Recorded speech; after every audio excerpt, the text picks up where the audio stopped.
நாளைக்கு முன்னால் செய்தி என்னன்னா, தமிழ்நாடு சட்டமன்ற கட்சி தலைவர் இருக்கார் இல்லையா, காங்கிரஸ் கட்சி தலைவர் ராஜேஷ்குமார் தானே எம்எல்ஏ, அவர் தான் Congress legislative assembly group leader, party leader.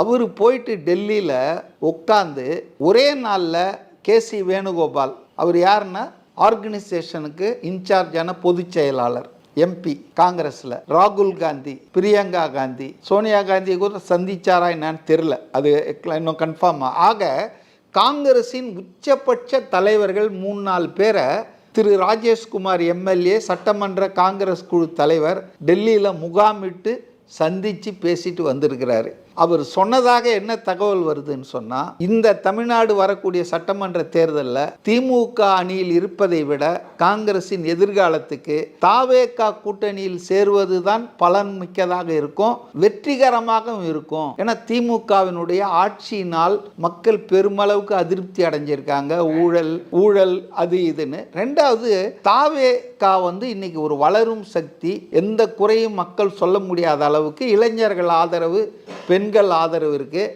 அப்போ அவரு கூட நம்ம கூட்டணி வச்சா தொகுதிகள் எண்ணிக்கையும் குறையில்லாமல் நமக்கு கிடைக்கும். ரெண்டாவது ஆட்சியில் அதிகாரத்தில் பங்குன்றதை ஏற்கனவே அவர் அறிவிச்சிருக்காரு.